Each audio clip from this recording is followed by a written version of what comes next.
Hello world, it is Wednesday, May 4th, 2022, and looking out the window at Defiance. It's kind of an overcast day. I don't remember if it's going to stay this way, but I have the feeling it will. And not real warm, 60s-ish probably. But that's the day. And that's typical spring weather here in the Midwest.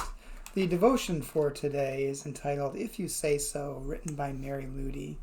Mary bases the devotion upon the Gospel of Luke chapter 5, verses 4 through 5, New Revised Standard Version. Jesus said to Simon, "Put out in the deep water and let down your nets for a catch." Simon answered, "Teacher, we have worked all night, but have caught nothing. Yet if you say so, I will let down the nets." And the devotion from Mary. At the stewardship committee meeting, the pastor reported that a Latino congregation nearby had just retired the debt on their building. They'd done it in 3 months, solely with gifts from members who weren't exactly rich.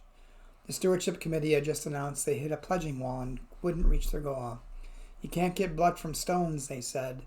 That's why the pastor told them about the Latino church, to inspire them. They weren't inspired. They got mad. "Ethnic congregations do that sort of thing," the chairperson said. "That's not us." He was the same guy who'd recently told her that he wanted to set a church growth target of 30. "You mean 30 a year?" "No, 30 overall, just enough new people to balance the budget and not lose our family feel." She'd asked him what he'd do if 31 people wanted to join. Tell the extra one that we're full and they have to go elsewhere? He got mad then too.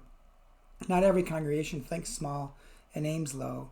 But in almost every church, when folks get mad at the possibility, it's because they're scared. "Go away, Lord," a frightened Simon says. For a long time, he's had a big problem, no fish. Suddenly, he has an even bigger problem, lots of fish. What will he do with so much life? Jesus keeps saying, "Cast again in deeper water. There's a haul waiting." We keep telling him, "There's nothing down there, trust us." "No," he says. "Trust me." And a prayer. If you say so, Jesus, if you say so. Amen.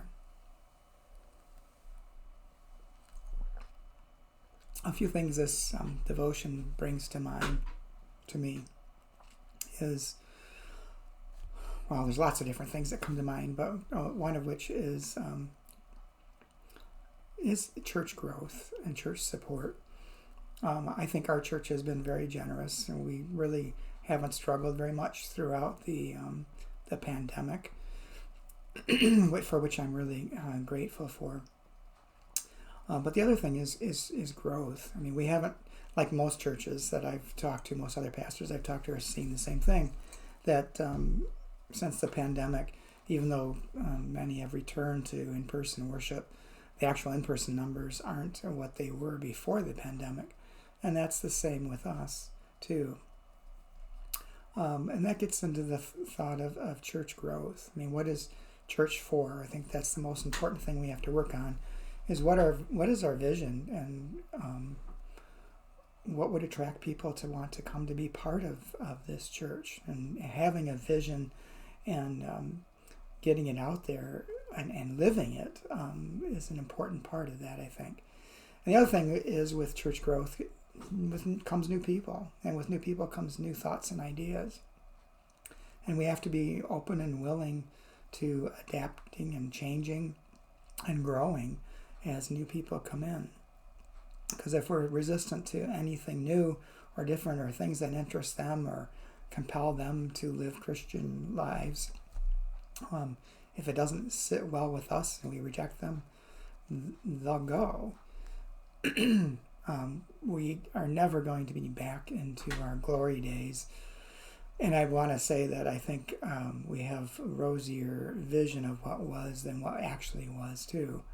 I'm sure there were numbers, but the actual number of people engaged in the community and active in the community, and taking from the church things they learn and living them in their daily life, may not have been that much different than today, even though we have much smaller numbers in worship.